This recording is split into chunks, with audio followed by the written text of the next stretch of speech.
Just want to verify everybody's set. We're all good? Okay. Hey, thank you very, very much for being here today. We're going to have a quick statement regarding an incident that occurred in the city of Aurora. And based on some incredible police work, investigative work, and some collaboration, that individual is in custody. So again, good afternoon. Thank you so much for being here. It's truly appreciated. I'm going to provide an update on a tragic incident that occurred on the Interstate 225 over last weekend. And again, this was a targeted act that left one individual, one male, basically on life support right now, today. And his prognosis is very troubling, to say the least. And this is without question impacted not only that individual, but the entire community of Aurora.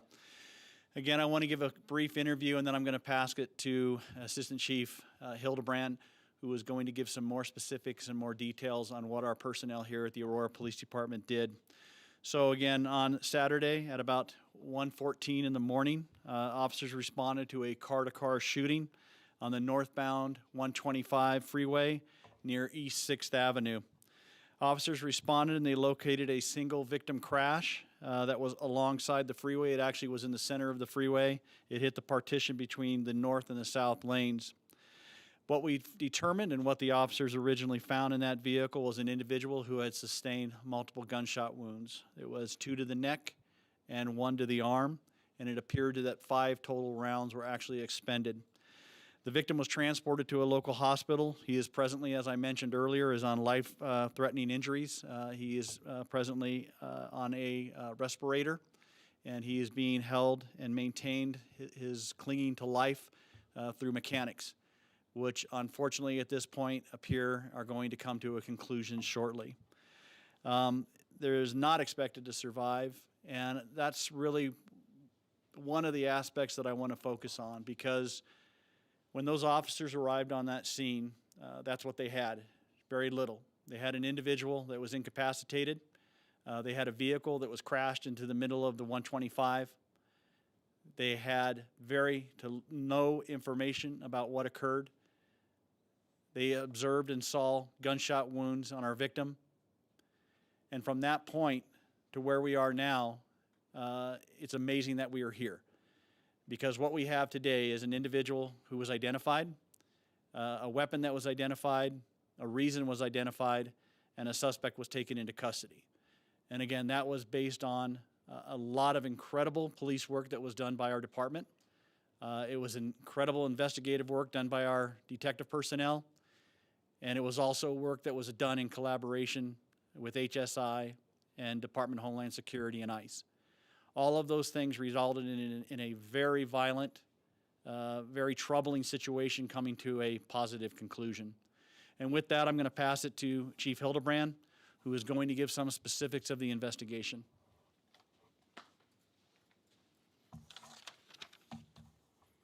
First, I'd like to thank everyone for being here.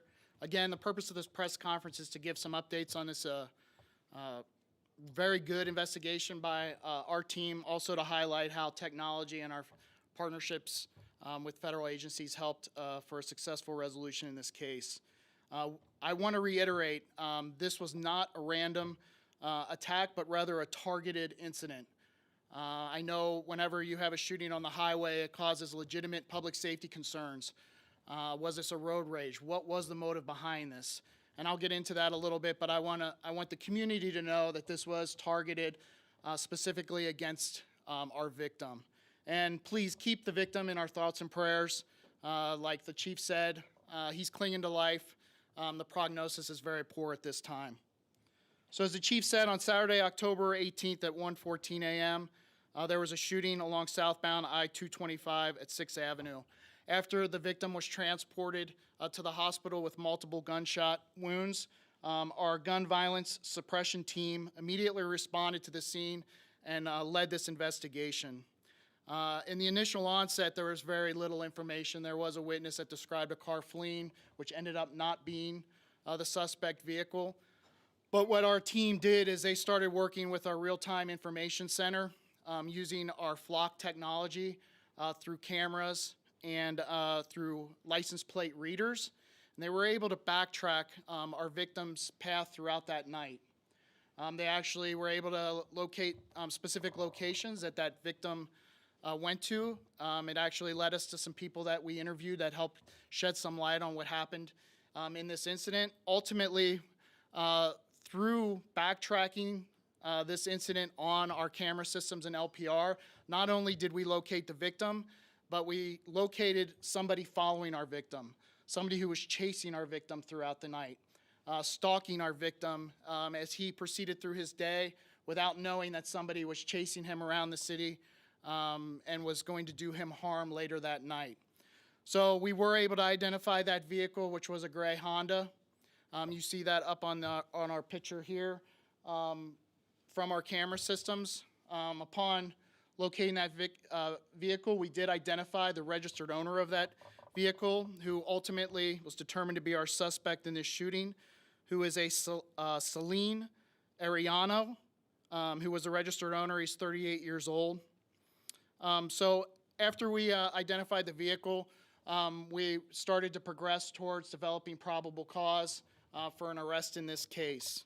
The suspect, Ariana, was contacted and arrested yesterday afternoon by our Fugitive Apprehension and Narcotics Unit during a traffic stop near 11th Avenue and Havana Street.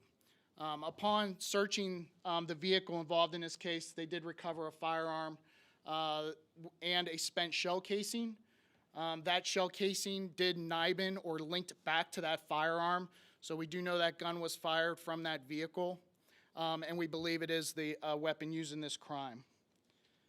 So upon that, we were able to, through data, we are looking through phone data and things like that, which is helping to corroborate the fact that this individual was the suspect and was following our victim in this case. When he was arrested, we worked with Homeland Security Investigations.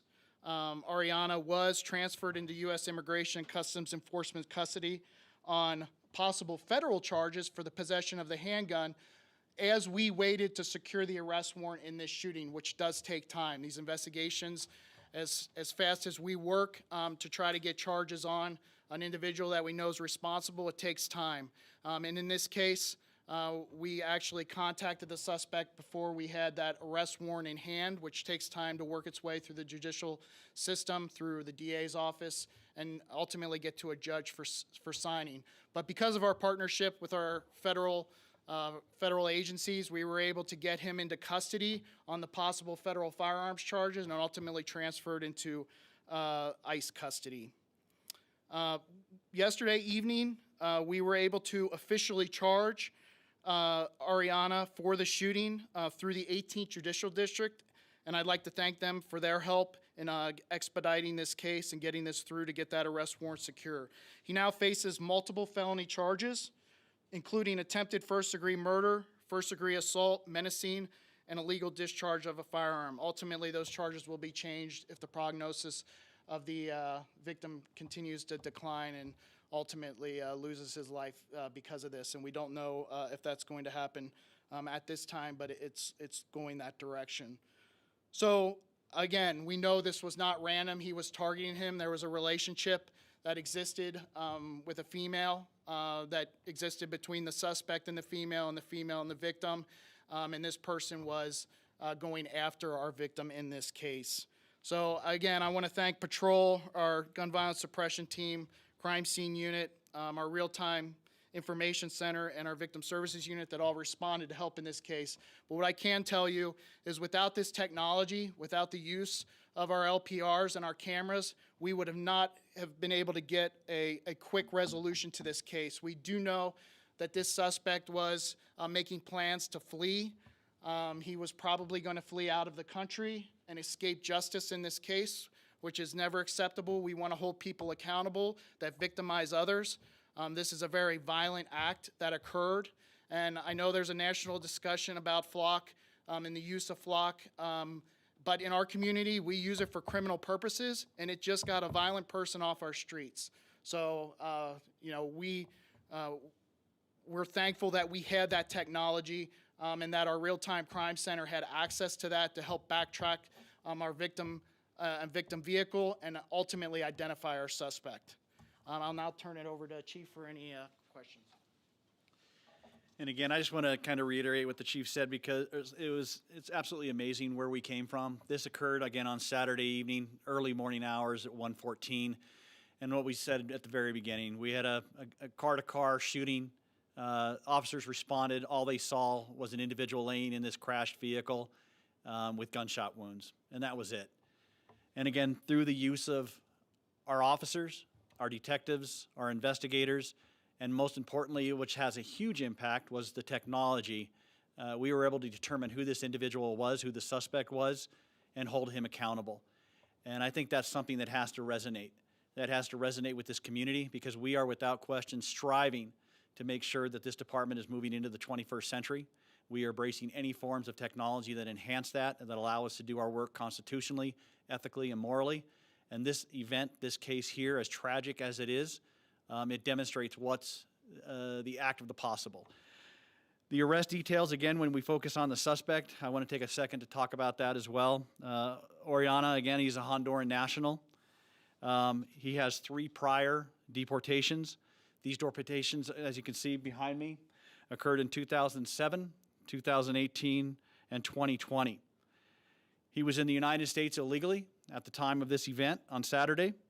And his most recent deportation that occurred, it followed a Denver arrest for sexual assault on a child who was under 15 years old.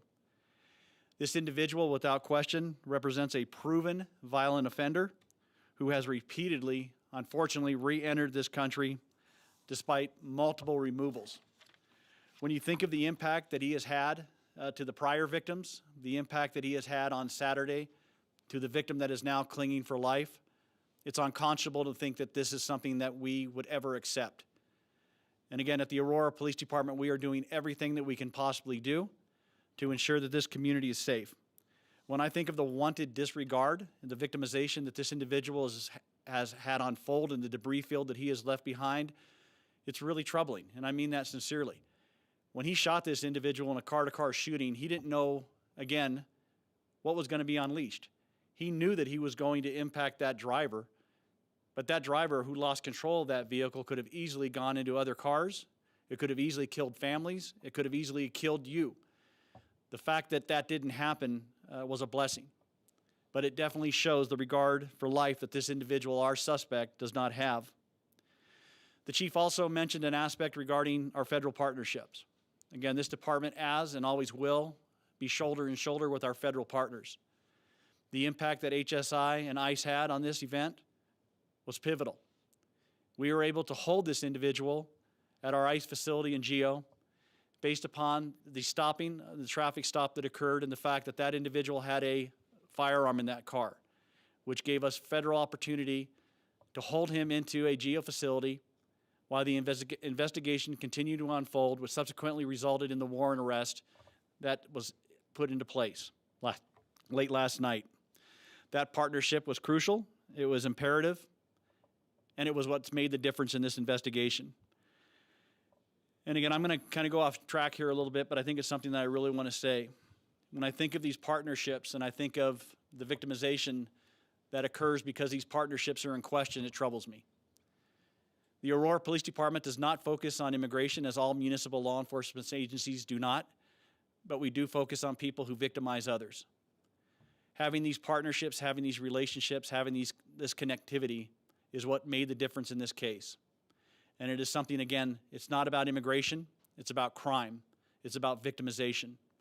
And that is something that I want everyone to understand, that when you see law enforcement involved in these endeavors, there's a reason for it. Because the individuals who are involved in these activities are causing harm, are causing victimization.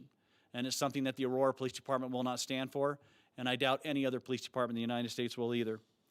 The community message on this is clear. Again, as the chief mentioned, this was not a spontaneous event that occurred and their community needs to have fear or concern about.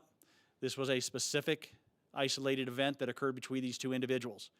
And it was based upon a relationship that involved all 3 of these individuals. So again, as far as community concern, as far as issues related to the safety of the I-25 north and south, that is not a concern or an issue at this time based upon the apprehension of that individual who is now in custody. For closing remarks, again, I just want to say without question, we focus on law enforcement. We focus on accountability. I think today we saw that. Today we saw law enforcement enter a situation that was very unknown with very limited details, and through the use of technology, we were able to track back who was involved in this event and hold them accountable.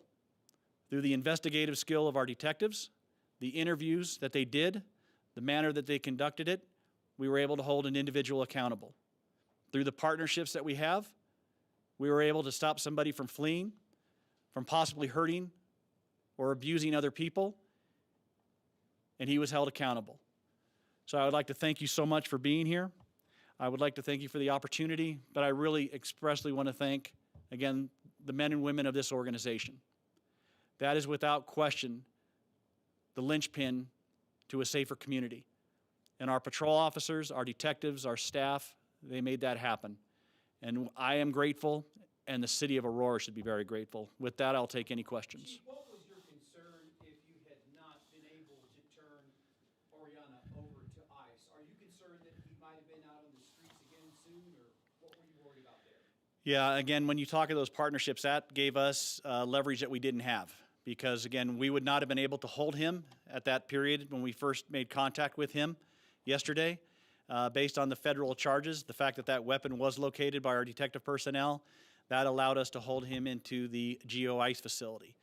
That in turn allowed the detectives to do additional follow-up and investigation, write a warrant, and then that warrant is now presently in the system and he is held in custody based on that. But the big problem would have been that if that situation would not have been there, the probability that he would have fled again and not been within the realm of our responsibility to control or to apprehend, that is a very high likelihood. And so that partnership, that collaboration was pivotal in ensuring that this incredibly violent individual was taken off the streets of Aurora. How would you classify, was he following them? Was he stopping? How would you classify it? And how far back were you able to backtrack? Yeah, and I think, again, that is the really amazing part of this, and it's why we celebrate our technology and our real-time information center, because, again, all we had was we knew the victim's car. Our officers in the real-time information center then took that victim's car, looked at our flock camera systems, looked at our mesh cameras, looked at CCTV, and they started to be able to detail a story that showed our suspect following our victim.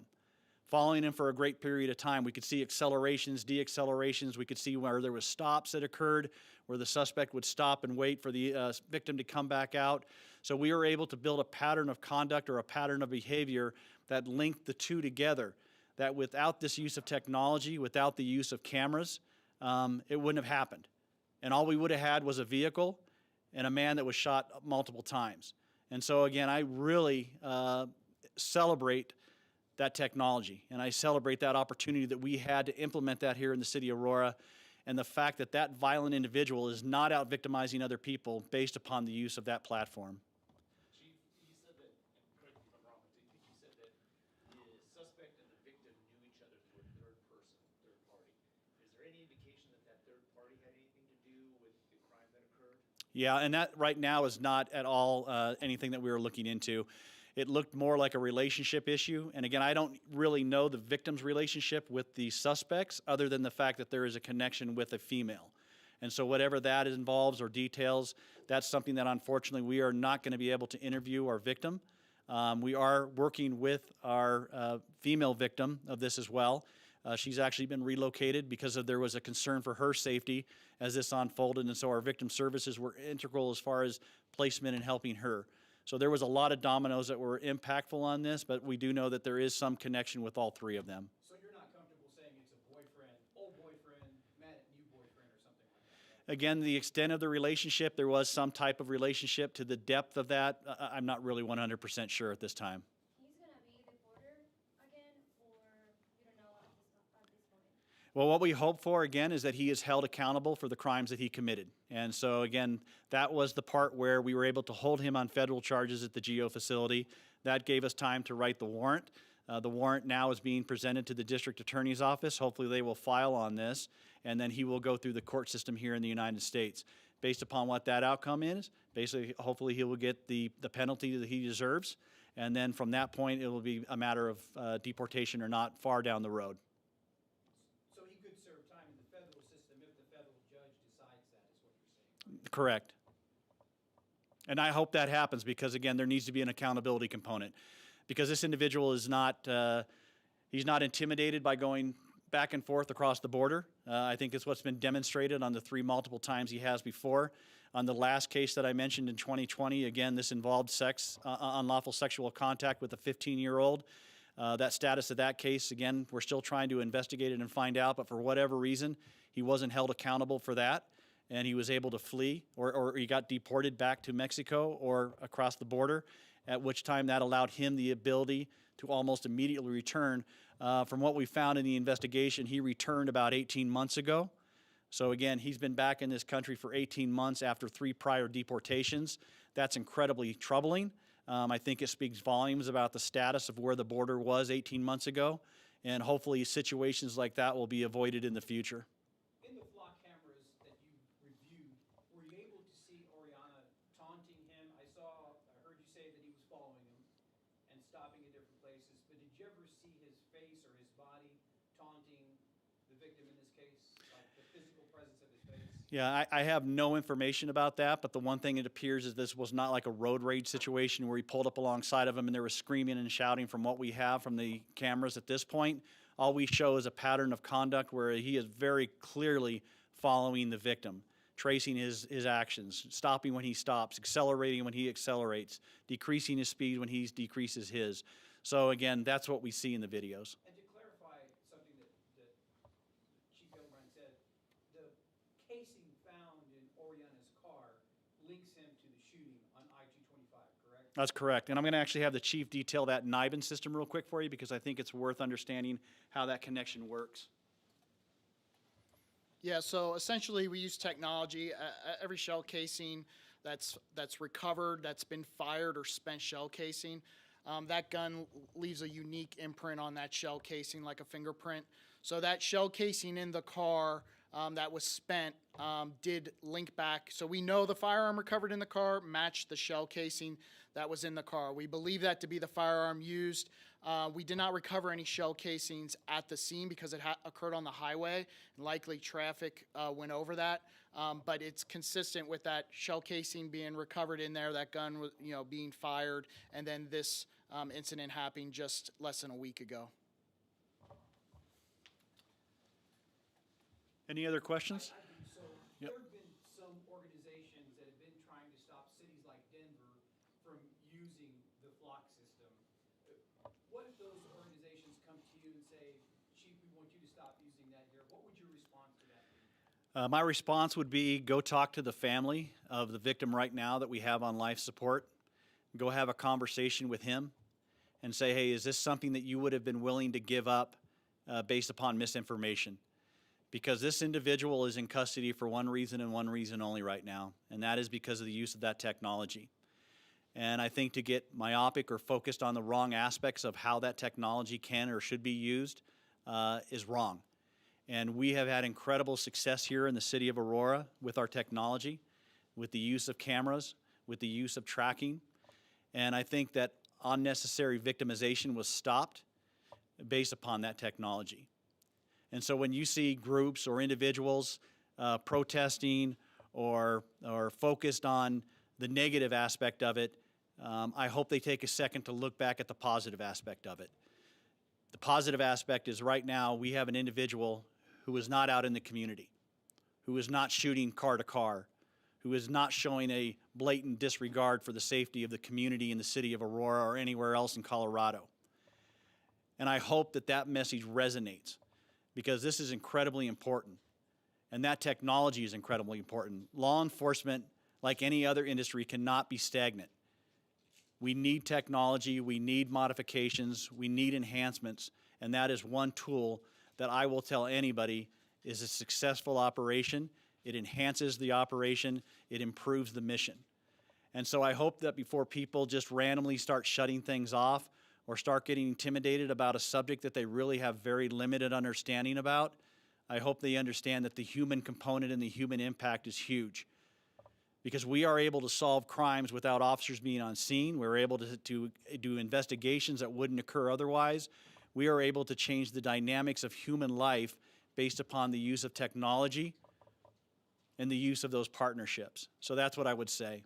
Talk to the person who right now is breathing through a tube, who most likely is going to be dead in a couple of days, and say that, did that person get the restorative justice that they needed, which is holding that suspect accountable?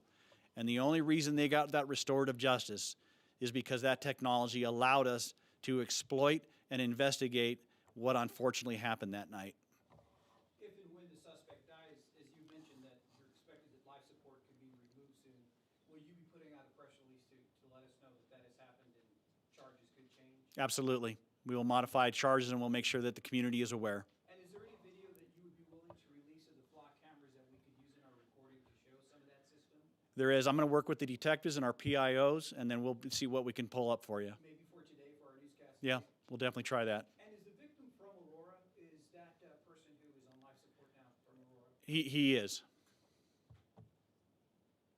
Anything else? Again, thank you so much. I just want to reiterate just the amazing work. I appreciate you as the facilitators through the community to get this message out, and I mean that sincerely. We always want to make sure that the community is aware of what's unfolding, what's happening. We will continue to focus on the crime, focus on the individuals that are impacting people unnecessarily. The things that worked on this event was the collaboration, was the partnerships, was the technology, and really it was the tenacity of some incredible officers in the city of Aurora and the Aurora Police Department. So thank you very, very much.